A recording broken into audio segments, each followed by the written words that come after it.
ನನ್ನ ಕಡೆಯ 2 ಪ್ರಶ್ನೆ.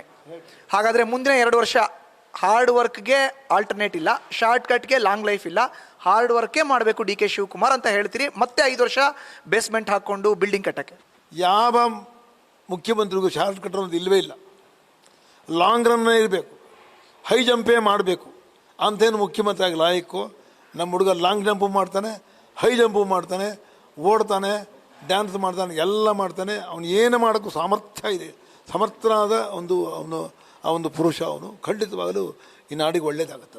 ನನ್ನ ಕಡೆಯ ಪ್ರಶ್ನೆ, ಸಿದ್ದರಾಮಯ್ಯನವರು ಬಹಳ ಯೋಚನೆ ಮಾಡಿ ಯೋಜನೆ ಹಾಕ್ಕೊಂಡು ಈಗ ಅಧಿಕಾರವನ್ನು ಹಸ್ತಾಂತರ ಮಾಡ್ತಾ ಇದ್ದಾರೆ, ಯಾವುದೇ ಸಮಸ್ಯೆಗಳು ಇಲ್ಲದೆ. ಸಿದ್ದರಾಮಯ್ಯ ಆ್ಯಂಡ್ ಟೀಮ್ ಮುಂಬರೋ ಅಂಥ ದಿನದಲ್ಲಿ ಅವ್ರ ಕಡೆಯಿಂದ ಏನು ಸಮಸ್ಯೆ ಎದುರಾಗಲ್ಲ ಅಂತ ಅನ್ಸತ್ತಾ ಇವ್ರ ಜಾತಕ ನೋಡಿದ್ರೆ? ಅಥವಾ ಎಂಟೈರ್ ಕಾಂಗ್ರೆಸ್ ಅಥವಾ ಅಪೋಸಿಷನ್ ಲೀಡರ್ಸ್ ಟಾಸ್ಕ್ಗಳಂತೂ ಇದ್ದೇ ಇರುತ್ತೆ, ಹೇಗೆ ಏನು?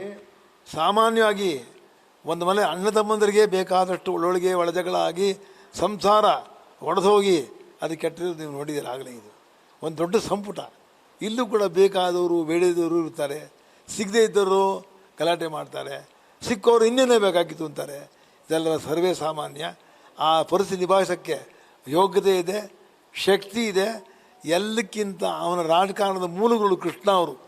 ಅವನು ಶ್ರದ್ಧಾಭಕ್ತಿಯಿಂದ ಕೃಷ್ಣ ಅವರ ಫೋಟೋ ಮುಂದೆ ನಿಂತ್ಕೊಂಡು ನೀವು ಯಾವ ರೀತಿ ಬೆಂಗಳೂರಿನ ITBT ಬೆಳೆಸಿದ್ರೋ ಅದೇ ರೀತಿ ಬೆಂಗಳೂರಿನಲ್ಲಿ ಸಮಸ್ಯೆಯನ್ನು ಪರಿಹಾರ ಮಾಡಿ ನನಗೆ ಶಕ್ತಿ ಕೊಡಿ, ಈ ರಾಜ್ಯವನ್ನು ಮತ್ತೆ ಹೊಸದಾಗಿ ಕಟ್ಟಲಿಕ್ಕೆ ಅಂತ ಕೇಳ್ಕೊಂಡ್ರೆ ಖಂಡಿತ ಕೊಡ್ತಾರೆ, ಸಾಧ್ಯವಾಗುತ್ತದೆ.